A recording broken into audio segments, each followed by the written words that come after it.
మొదటగా తెలంగాణ రాష్ట్ర ముఖ్యమంత్రి రేవంత్ రెడ్డి గారికి, అట్లనే ఈ వేదిక పైన ఉన్నటువంటి రాష్ట్ర డీజీపీ శ్రీధర్ రెడ్డి గారికి, ఇంకా ఈ వేదిక మీద ఉన్న మిగతా పోలీస్ అధికారులకు, ఈ హాల్లో ఉన్న మీడియా మిత్రులందరికీ నా నమస్కారాలు అండ్ అభినందనలు. అయితే నేను చాలా సంక్షిప్తంగానే ఎందుకు ఈ నిర్ణయం తీసుకున్నానే విషయాన్ని చాలా సంక్షిప్తంగా చెప్పాలనుకుంటున్నా. అనారోగ్య కారణాల రీత్యా నేను రహస్య జీవితాన్ని వదిలి బహిరంగ జీవితంలోకి రావాలని నిర్ణయం తీసుకున్నా. అయితే అది వ్యక్తిగత జీవితాన్ని కొనసాగించడం కోసం మాత్రం కాదు అనేది స్పష్టం చేయాలనుకుంటున్నాను. ప్రజల సమస్యలపైన చట్టబద్ధ పద్ధతుల్లో, అంటే లీగల్ ఫ్రేమ్వర్క్లో పనిచేయాలని నిర్ణయించుకున్నాను నేను. అంటే దాని అర్థం నా రాజకీయ జీవితాన్ని కొనసాగించాలనుకుంటున్నాను. అలాగే దశాబ్దాల తరబడి నేను నమ్మిన సిద్ధాంతం దాన్నే గైడెన్స్గా తీసుకొని పనిచేయాలని ఈ సందర్భంగా తెలియజేస్తుంది.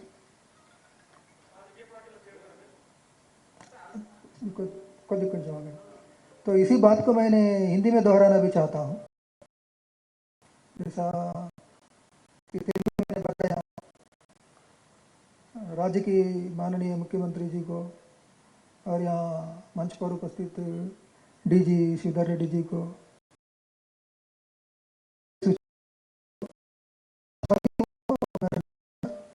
और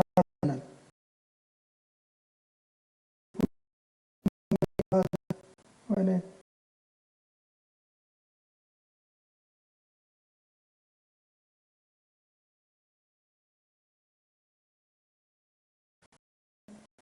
आगे जाके जनता की समस्या के लिए कानून की दायरा में, मतलब लीगल फ्रेमवर्क में काम करूंगा। तो इसका मतलब इसे मैं ये बताना चाहता हूँ कि मैंने आगे जाके आइंदा भी पॉलिटिकल लाइफ भी मैंने, मतलब राजनीतिक जिंदगी ही मैं बिताऊंगा करके। और इसके साथ साथ मैंने दशकों से जो विचारधारा को माना, उसको गाइडेंस के लेकर काम किया, उसी विचारधारा को लेकर ही मैंने काम करूंगा। वही मतलब लीगल फ्रेमवर्क में ही, चाहे पॉलिटिकल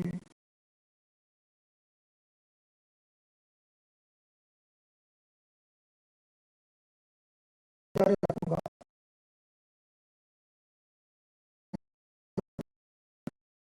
मीडिया मित्रों मैं बताना चाहता हूँ।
ఇంకా ప్లీజ్ దాన్ని నివారించడం కోసం అనవసరపు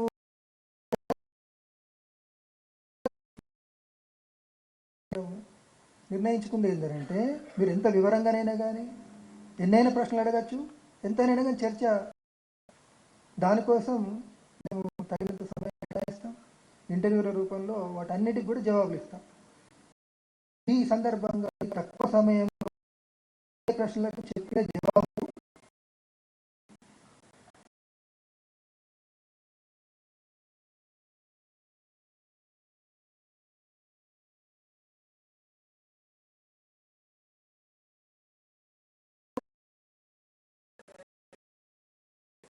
అయితే అన్ని ప్రశ్నలకు కూడా విషయాలు చాలా అడుగుతారు కదండి, అడగాలి కూడా. కానీ సందర్భం ఏంటిదంటే, నేను చెప్పాను అనుకోండి, మీరు అడిగిన విషయానికి ఉదాహరణకు 15 నిమిషాలు చెప్పాలి, కానీ నేను 2 నిమిషాలు చెప్తాను. దాన్ని ఇంకో ప్రశ్నతో జోడించినప్పుడు అది అపార్థానికి దారితీసి వక్రీకరణకు గురి కాబడుతుంది. కాబట్టి అలాంటి స్థితిని అవాయిడ్ చేయడము ఈనాడు ఉన్నటువంటి పరిస్థితి రీత్యా రేపు నా రాజకీయ జీవితాన్ని కొనసాగించడం కోసం నేను నా రాజకీయ జీవితాన్ని కొనసాగించాలనుకుంటున్నా. మీ ప్రశ్నలకు జవాబిచ్చే క్రమంలో నా రాజకీయ జీవితానికి సమస్యగా రాకూడదని ఫీల్ అవుతున్నా. వేరే ఉద్దేశం ఏం కాదు. ఇది మిమ్మల్ని ఈ ప్రశ్నలు పెట్టకుండా వివరించడం కోసమో చేస్తున్నటువంటి తీసుకోదని కోరుకుంటున్నాను.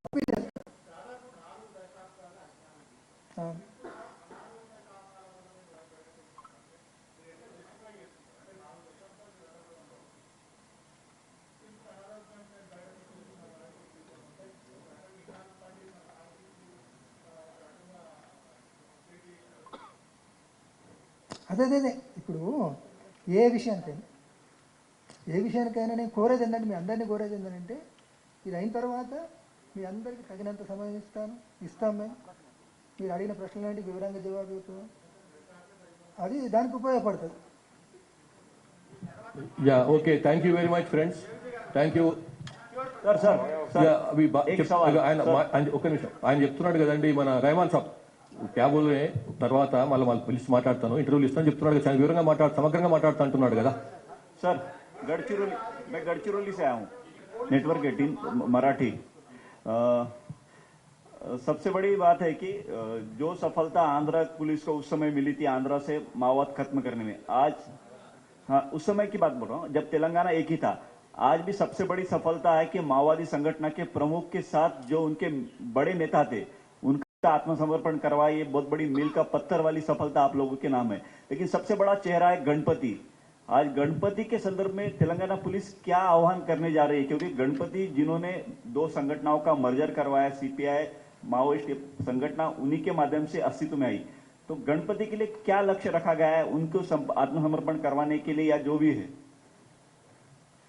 हमारी जानकारी है अभी गणपति जो है जंगल में नहीं है, अभी कहीं बाहर कहीं अर्बन एरिया में शायद है, तो अभी उनके लिए भी कोशिश कर रहे हैं बाहर लाने के लिए, जैसा उन लोगों से रिक्वेस्ट करके उन लोगों के साथ संपर्क एस्टैब्लिश करके हम लोग जो बाहर लाए हैं, उसी तरीके से उनके लिए भी कोशिश कर रहे हैं, शायद वो भी बाहर आ जाएंगे, 4 दिन की बात है।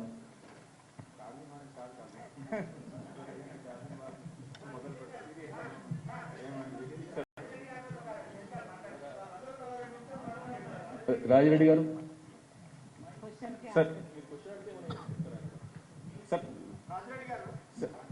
సార్ లొంగిపోయిన ముగ్గురు ఒక్క నిమిషం క్వశ్చన్ అడుగుతున్నాడు, ఇక్కడ అయిన తర్వాత అడుగుతాం. రెహమాన్ క్వశ్చన్ అడుగుతున్నాడు, తర్వాత అడుగుతాం.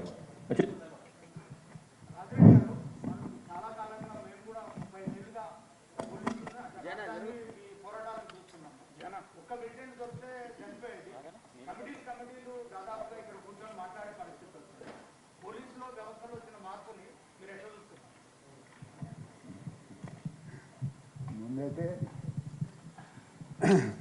ఒక మన ముఖ్యమంత్రి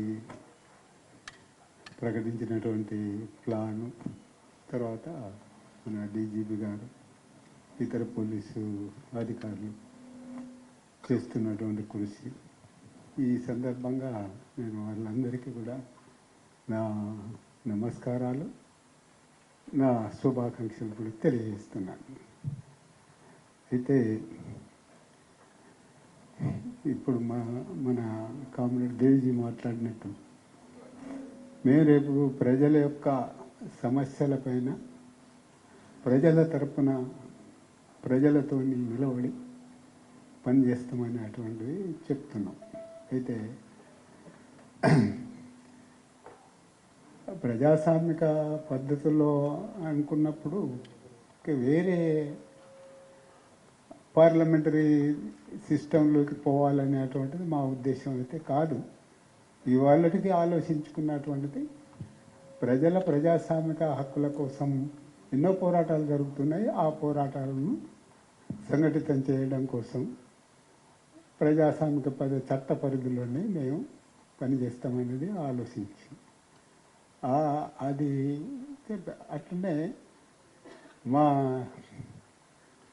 మేము ఇంతకాలం ఏదైతే రాజకీయాలు సిద్ధాంతాలు చెప్తూ ప్రజల్ని సంఘటితపరిచినామో ఆ అవగాహన మా నుండి తొలగించుకోము.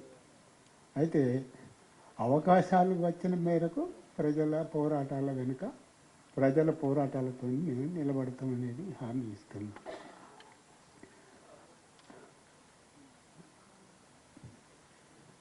అంతే. మీ అందరికీ కూడా ముందే చెప్పాల్సిందే, ఈ మీడియా మీడియా మీడియా వారందరికీ కూడా మా నమస్కారాలు తెలియజేస్తున్నాం. మీకు हिंदी हिंदी వస్తుందా లేకపోతే తెలుగు? हिंदी వస్తుందా? हिंदी ओके।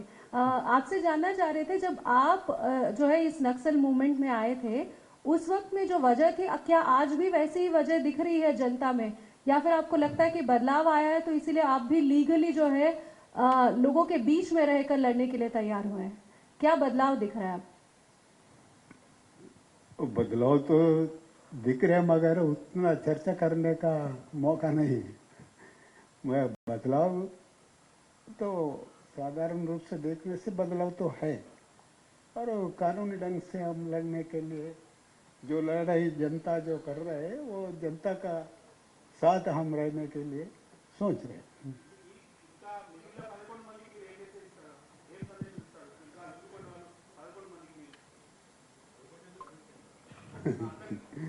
దేవ్జీ గారు అంటే చెప్తాను, ఇంకెవరైనా అడిగితే అవన్నీ కలిపి ఒకటే మాట్లాడారు. సార్ ఇక్కడ సార్ రాజిరెడ్డి గారు, మావోయిస్టు ఉద్యమం ముగిసినట్టే అనేక సగమేక. మావోయిస్టు ఉద్యమం అని అంటే మావోయిజము ఎప్పుడూ ముగియదు. ఈ ప్రపంచవ్యాప్తంగా అది అభివృద్ధి చెందుతూనే ఉంటుంది.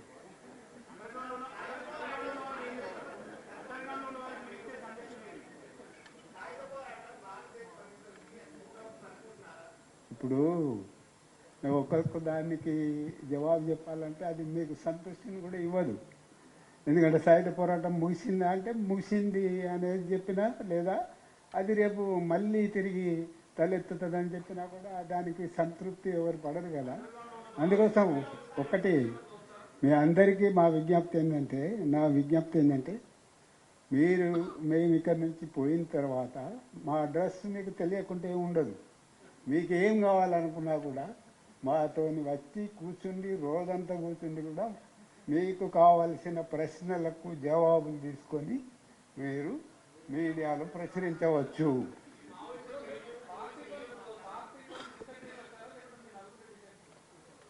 మేము నలుగురం అనుకొని రాలేదు. సరే, దాని వెనుక ఏదో కారణాలు ఉంటాయి కదా. ఇక అవన్నీ ఇక్కడ చెప్పుకోవడానికి మనకు టైం లేదు.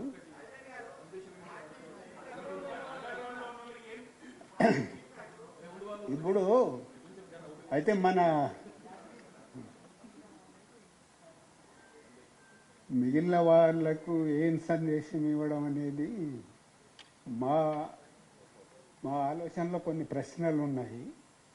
ప్రభుత్వంతో కూడా చర్చించి ఏం సందేశం ఇవ్వాలనేది మేము నిర్ణయించుకొని ఓపెన్గానే మాట్లాడతాం.